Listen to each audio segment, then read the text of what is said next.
Good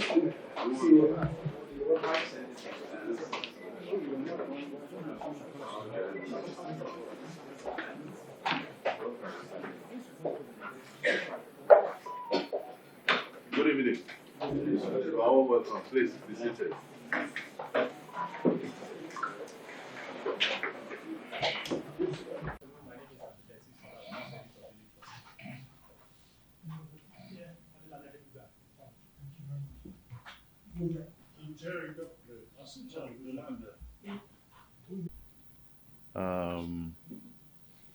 Permanent secretaries, serving and retired directors. Permanent secretaries, serving and retired special advisors, directors, the dean of journalists, the galaxy, as you refer to this very important congregation. ES Shippers Council. Well, first of all, let me say thank you very much for your patience. We've been here for over 5 hours. So we're trying to put things together and then talk to you. I'm happy nobody left. Thank you for your love of country. This is an issue that is in the news, and you are also journalists who read day and night, who toil and sweat to have news that will have an impact on our country in a very, very positive manner. I have crafted this short statement for your attention and dissemination to a wider segment of our community, locally and internationally. Permit me to proceed.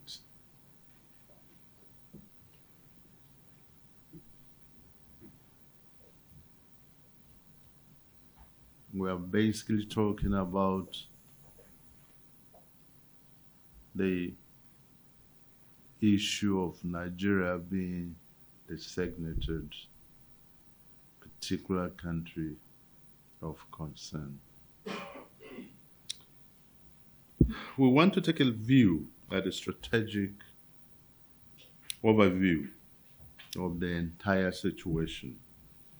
Nigeria's contemporary security challenge has evolved across two major fronts.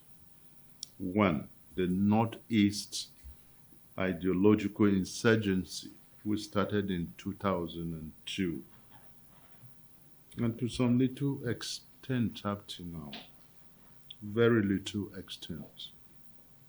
This began as a local extremist movement, but quickly drew ideological inspiration, tactical guidance from global terrorist currents propagated by Al-Qaeda, later transforming through ISIS influence into Boko Haram and ISWAP. Two, the Northwest criminal banditry, which began in 2018 and is tottering to a collapse now. This is driven overwhelmingly by economic incentives, including illegal mining, cattle rustling, kidnapping for ransom, extortion, and territorial control. Why opportunistic linkages exist with terrorist smuggling networks in the Sahel? The motivation remains primarily economic deterministic rather than religious. Across Nigeria, Christians and Muslims have been equally victimized. No credible international organization has ever classified this crisis as a genocide against Christians or any group. We were talking basically about the issue of Nigeria being labeled country of particular concern. And we don't believe so. And I've decided to craft this little statement, little but very well researched, to disseminate it to you, not only for local consumption, but also for international appeal. I start with strategic overview of the situation. Nigeria's contemporary security challenge has evolved across two major fronts. One, Northeast ideological insurgency, which started in 2002 and is to some extent existing, but peremptorily. This began as a local extremist movement, but quickly drew ideological inspiration and tactical guidance from global terrorist currents propagated by Al-Qaeda, later transforming through ISIS influence into Boko Haram and ISWAP. Two, the Northwest criminal banditry, which started in 2018, is basically torturing to a collapse now. This is driven overwhelmingly by economic incentives, including illegal mining, cattle rustling, kidnapping for ransom, extortion, and territorial control. While opportunistic linkages exist with terrorist smuggling networks in the Sahel, the motivation remains primarily economic deterministic rather than religious. Across Nigeria, Christians and Muslims have been equally victimized. No credible international organization has ever classified this crisis as a genocide against Christians or any group. I want us to take a look at the regional context. It's Libya, Egypt, Al-Qaeda, Islamic movement, and weapons proliferation. The insecurity faced today is inseparable from the destabilization that followed the 2011 Libya and Egypt uprisings. You are all familiar with the consequences of the collapse of governments in the Maghreb. The collapse of the Libyan state allowed Al-Qaeda land traffickers to loot and disperse heavy weapons across the Sahel. Egypt's instability further opened corridors for extremist ideologies and foreign fighters' influence. Weapons flowing through having controlled smuggling routes entered West Africa and Nigeria, strengthening Boko Haram, ISWAP, and later banditry networks. 3. Nigeria's legal vulnerability before 2010 and the Terrorism Prevention Act. Prior to 2010, Nigeria lacked a legal and institutional framework to combat terrorism and transnational organized crime. The 1st October 2010 Independence Day bombing in Abuja, masterminded by Henry Oka, exposed this vulnerability. In response, the federal government of Nigeria, among other legislation, enacted the Terrorism Prevention Act 2011 and was subsequently amended in 2013. These laws empowered security and law enforcement agencies to track and prosecute terrorism financing, enhance intelligence cooperation, and establish Nigeria's modern counterterrorism architecture. 4. Historical evolution of the insurgency 2002 to 2025. Boko Haram was founded in 2002 by Muhammad Yusuf. The group radicalized after the 2009 uprising and Yusuf's death. Between 2010 and 2014, under Abubakar Shekau, Boko Haram carried out massive killings, suicide bombings, attacks on churches and mosques. The 2011 UN building bombing in Abuja, and the 2014 Chibok girls' abduction. Transformation into ISWAP. In 2015, the group pledged allegiance to ISIS, becoming ISWAP. The 2016 split, however, saw ISIS remove Shekau and restructure ISWAP into a more coordinated terrorist organization operating across Nigeria, Chad, Niger, and Cameroon. From Al-Qaeda to ISIS pipeline. The insurgency's evolution mirrors the global transition from Al-Qaeda's early ideological influence through acting in the Sahel to ISIS' later organizational and financial structures. 5. Economic roots of Northwest banditry 2018 to 2025. The Northwest banditry is purely determined by economic considerations and not religious factors.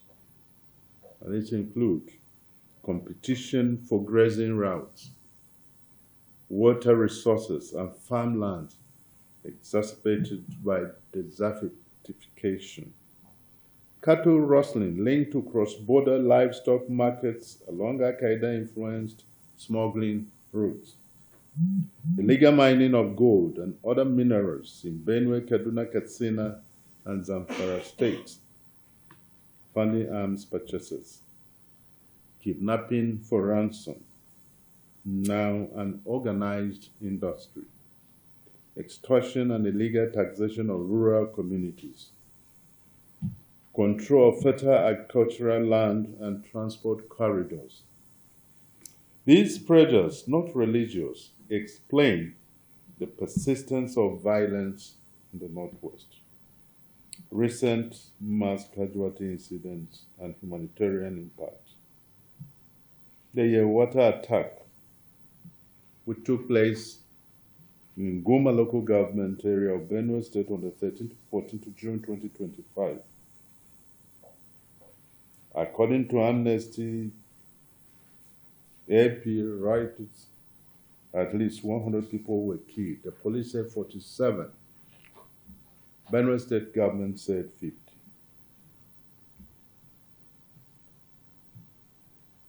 Houses were destroyed and thousands displaced. The AJ was dispatched to the epicenter of the crisis with the president with relief materials and financial support. Subsequently, the president visited the victims in the hospital with relief materials and financial contribution as well. The president directed a complete census of the destruction of lives and properties in the affected communities. The president approved release of funds for the reconstruction of the affected areas. 6. Clarification on claims of Christian genocide. Christian genocide in quotes. No credible international institution, as I have said, has designated the crisis a genocide against Christians. Boko Haram ISWAP attacked both churches and mosques, killing Muslims, Christians, and others. Bandits target all communities without religious distinction.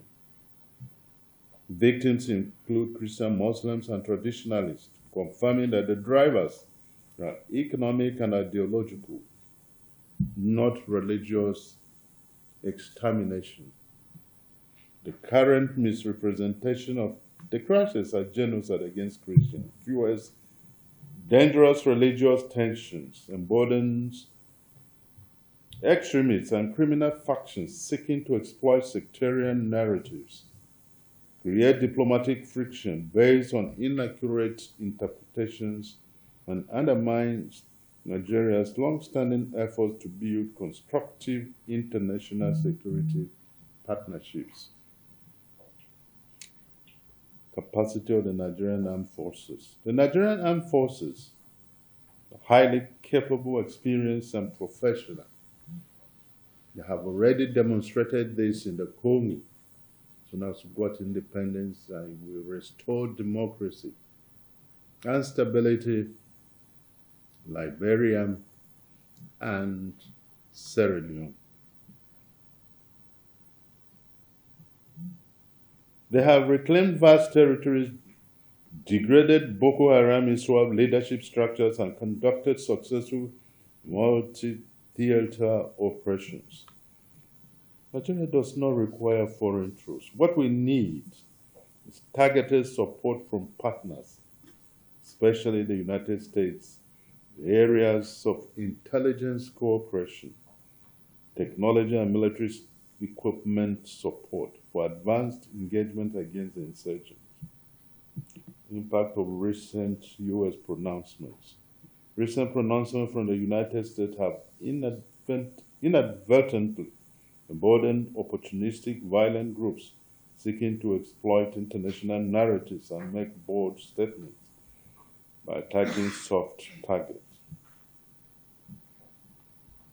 Indeed, there is one young man from Benue State who took his wife to the United States over 2 years ago to deliver. He's the one in the social media who said he narrowly escaped death by Fulani jihadists. It's a complete lie. They can check his passport and they will know when he actually left the Nigerian shores for the US. Over 2 years ago, something that happened this year. He said he narrowly escaped. And people are quoting him without knowing that he's a representative of falsehood, innuendos, and complete mistruth, outright falsehood. And these are guys who are looking for asylum. And they stop at nothing to denigrate their country for personal but sinister motives.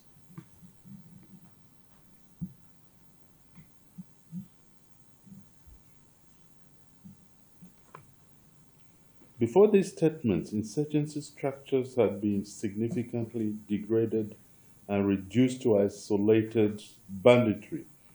This resurgence underscores the vital need for collaboration, not public labeling, between Nigeria and our great ally, the United States of America. Nigeria does not accept its characterization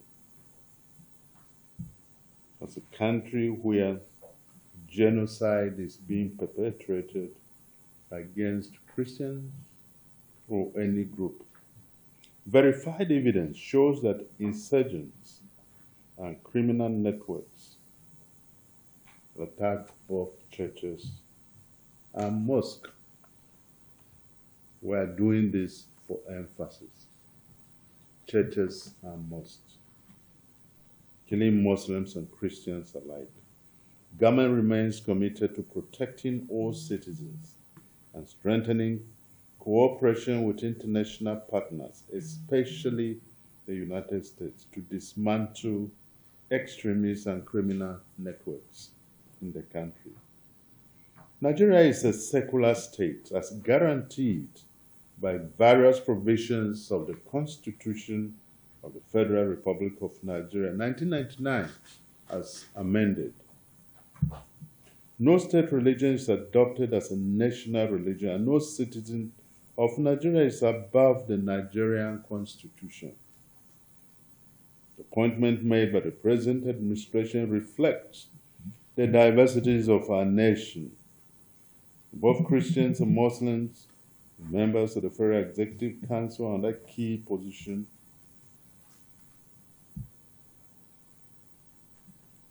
are celebrated by the generality of Nigerians. Heads of parastatals, heads of government-owned companies also reflect our diversity. The way forward, call for collaboration. To sustainably address the security challenges in Nigeria, the federal government will strengthen nationwide security operations, deepen intelligence sharing with the United States and other allies, intensify follow-the-money operations targeting illegal mining, trafficking, or other forms of transnational crimes in Nigeria, enhance rural security and border surveillance and governance, uphold strict human rights safeguards. We need munition from our advanced allies to help fight these criminals, terrorists. As the United States remains the largest democracy in the world, and Nigeria the largest democracy in Africa, modeled after the American system, our two nations share a historic responsibility to work together to promote global stability, strengthen democratic values, especially in Africa, and confront extremist threats in Nigeria and other neighboring nations. Nigeria is committed to deepening our diplomatic ties and strategic partnership based on mutual respect and reciprocity. In closing, I wish to appeal to the sense of patriotism of all Nigerians, irrespective of tribe, religion, or political persuasions, that now is the time to speak with one strong and united voice to confront our present situation. The terrorists, bandits, and extremist insurgents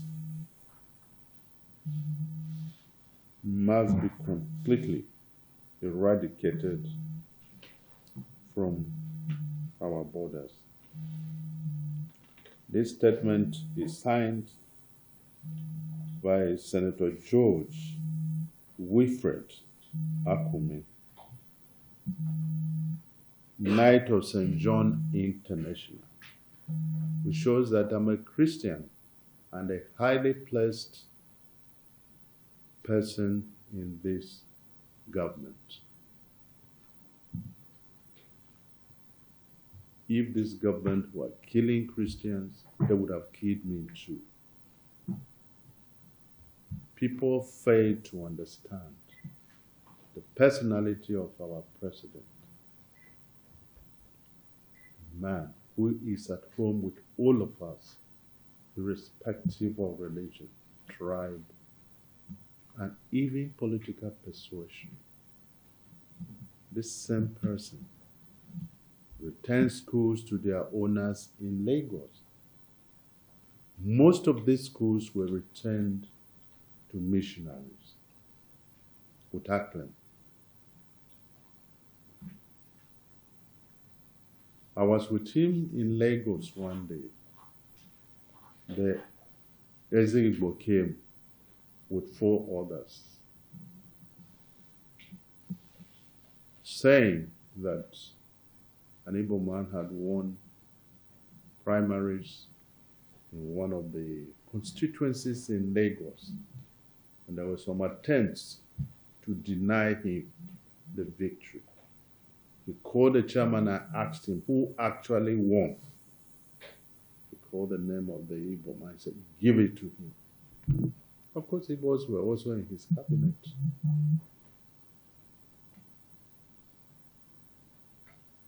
That's the man Nigeria is privileged to have at this time of our history. People who are knowledgeable in economics, people who are technocrats, and people who knew what took place before President Tinubu took over. Marvel at the way he has been able to manage this delicate situation he inherited to this present position we are today. There is this very rich, wealthy person in Dubai, worth over $230 billion. So Nigerians complained about what was happening, harsh conditions. He said, look, the president is doing things that should have been done 20 years ago, and Nigeria would have been like Dubai.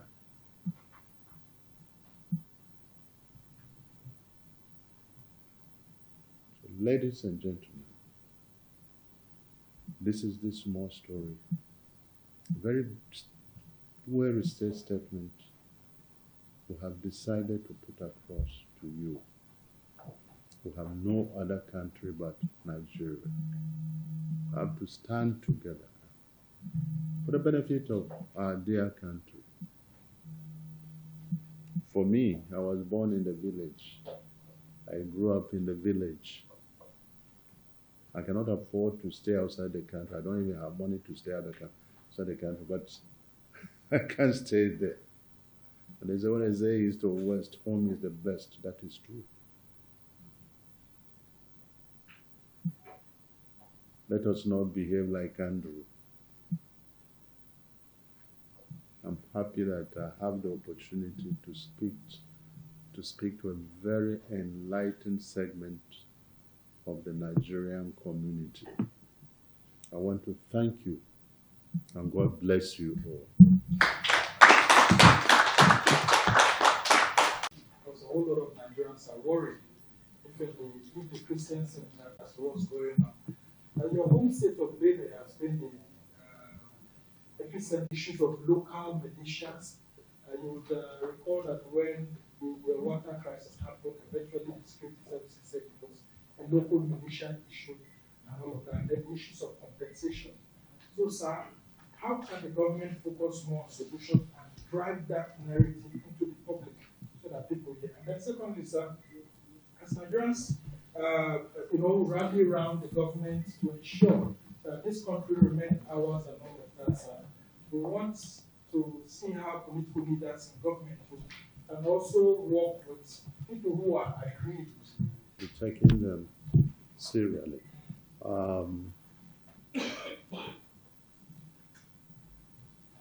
Gentlemen of the pen, I was governor of Benue State for 8 years.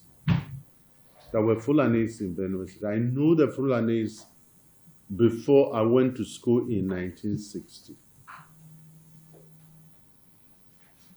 We didn't know from where they came, but they were there. We had no problem. It was only in 1968, in our geography class in secondary school, that I knew that the movement was seasonal. Movement with their country. Dry season in the north, they moved to the south to graze their animals and to give them water, and then move back when there was rainy season in the far north. I became governor, no problem. Many Fulanis in Benue State speak it. They speak chief language. 8 years, we had no problem. So it's a matter of leadership style.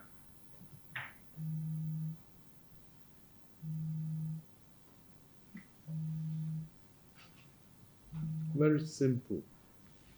If they destroy crops, they pay. If you rustle their cattle, you pay. That is all. And therefore, we had no problem. Just you mentioned the issue of local militia. I know they don't want to mention names, but there was a problem somewhere in some local governments which were weaponized towards elections. And my advice was against it. You didn't use violence to win elections. The National Assembly or to Government House. In future, we'll be able to control these boys. When you leave Government House, basically it happened. But Tom tried his own way to the other person. Okay, let us do anti-open grazing law.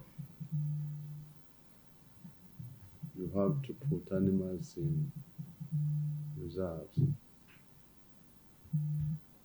Economically, it's more productive if you take them by road. They're eating, they're expending the food. They become so skeletal, they're sick. The milk yield is so small. And of course, the meat itself is not so sweet. To put them in reserves, to put on weight like me and my friend. So, but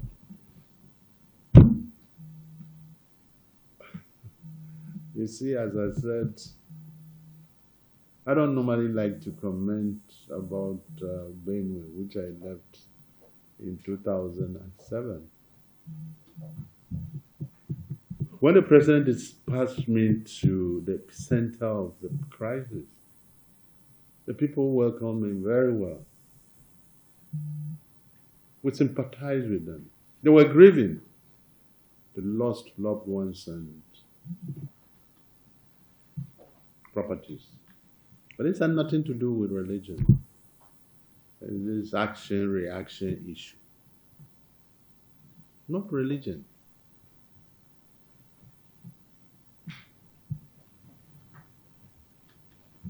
The reports are there for people to see. That's nothing to do with religion. Action, reaction.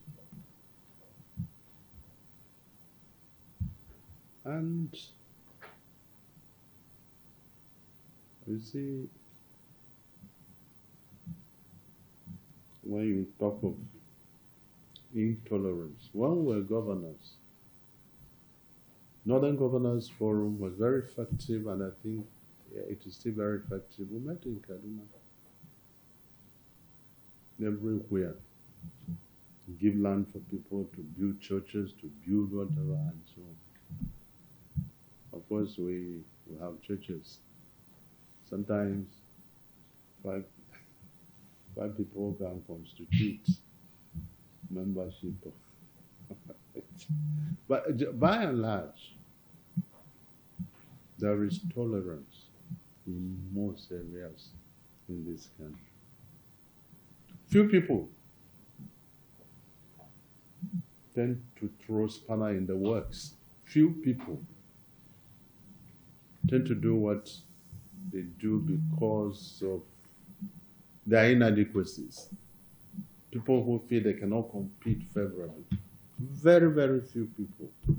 And such people are dangerous even to themselves. They imbibe evil in their system.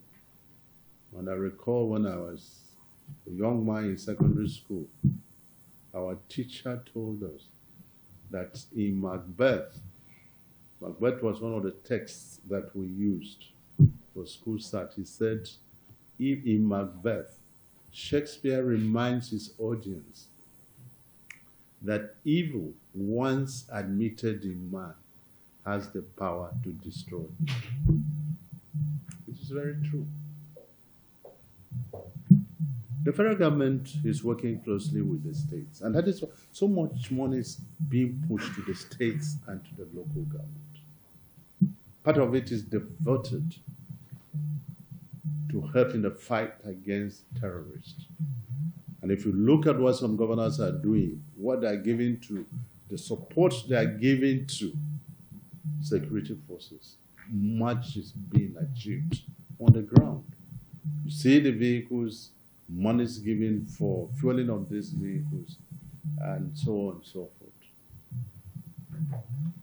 So, Nigeria is not at war. A few states are affected. But things have gone down dramatically. By the time President Buhari came to power, 23 local governments in Borno State were under the control of Boko Haram. They roamed about with impunity. And by the time Asiwaju came, he further degraded Boko Haram, reducing them to kidnappers. They go and kidnap, looking for soft targets. That is what a human being, human man will be doing. You go and kidnap a person that you are waiting for money to be given to you to release him. So we're making progress, but we need more arms. Manning levels in the military and paramilitary are being increased.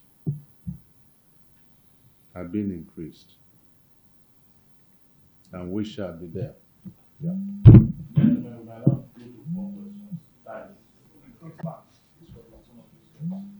I spoke to the Honorable Minister of Economic Planning about 2 hours ago. They're closing. Well, I don't want to say much because it's a security issue. But government is not sitting idly by. They are swung into action. That's all I want to say. One more question. Just one more.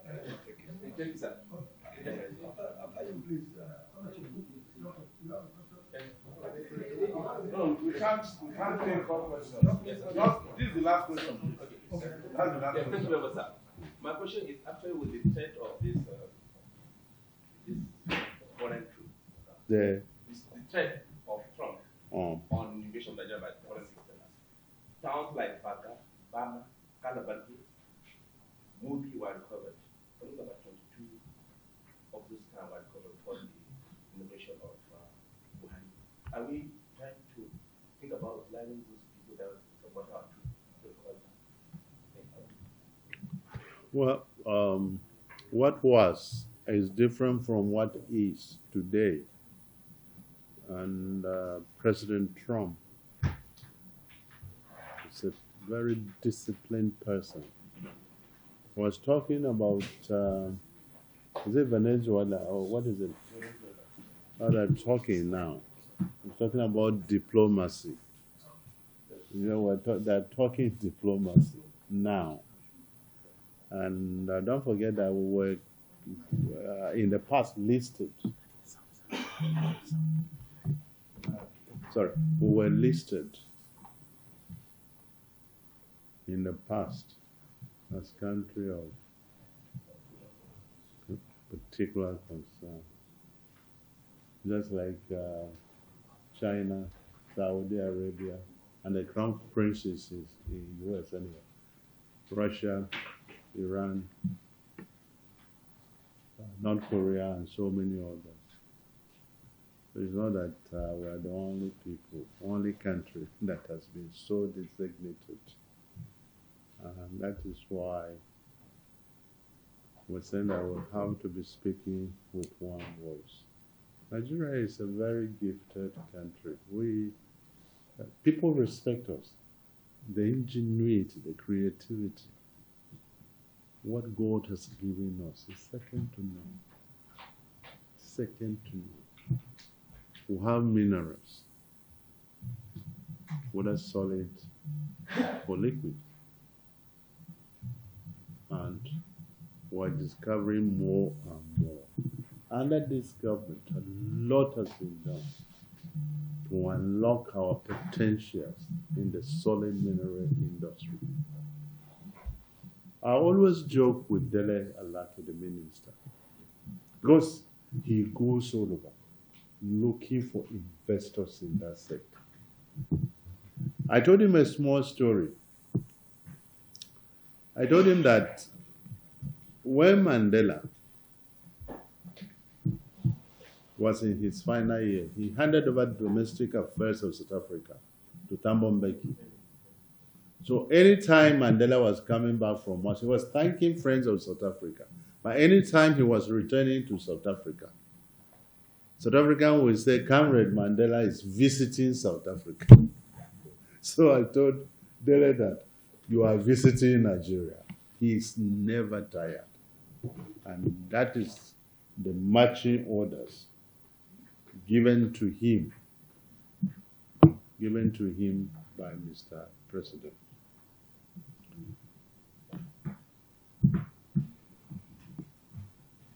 The marine resources were coming up fine. That's why I said Nigeria is highly gifted. What we're going to get from the sea, what we're going to get from solid minerals and services will certainly transform this nation. But we need the support of people like you.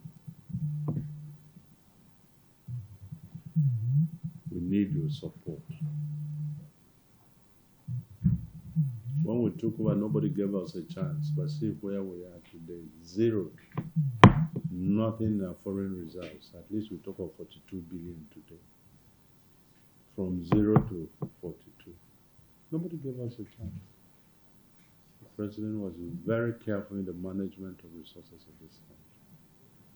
So, ladies and gentlemen, once again, I want to thank you profoundly from the bottom of my heart.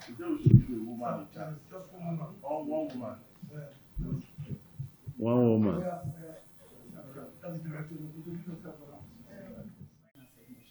Because it seems to me there is some form of disagreement as to how to approach this very crisis that the nation has found itself in. Thank you very much. Thank you. It looks like this is not on, but just pay attention if you can.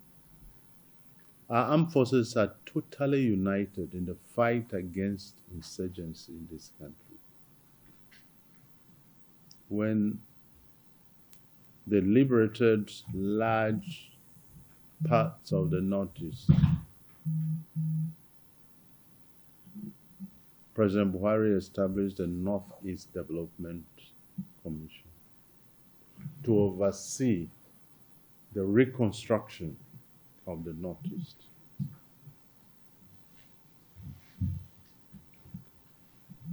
Don't forget the distances we have in the north. Some of these Boko Haram bandits destroyed some of these towers. I think there were about 20. Overnight, they were repaired. 3 months later, they did the same thing. What is the role of people around these places? You see, the military will not be in every stretch of land in the country. This is a huge land. Bala was with me a week ago, the governor of Bauchi. There is no problem in Bauchi. If there is no problem in Bauchi, why do we have in another place? He told me he has a telephone dedicated to security. He uses the phone to reach out to the security personnel, traditional rulers, beginning from the village head up. Ma'am, if something goes wrong in your place, you are held responsible. You are accountable.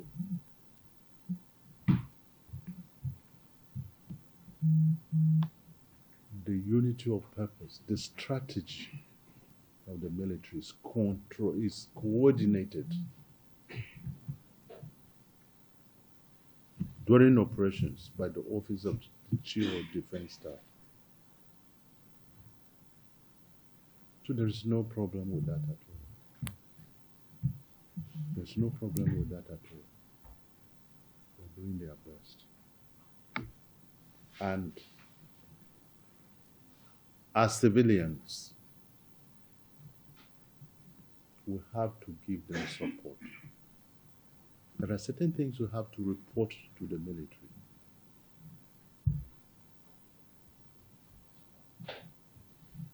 And they will move into action. And that is why I talk about increasing the manning levels. They are recruiting more and more, adding armaments. So we are very sure that this thing too will be a thing of the past. So that next we will be visiting you in Northeast. You are from which local government? You are from? Hong is Adamawa now.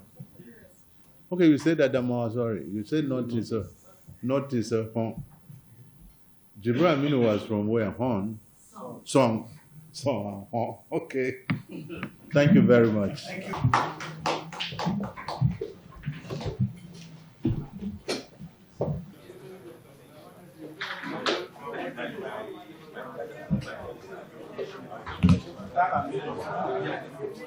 That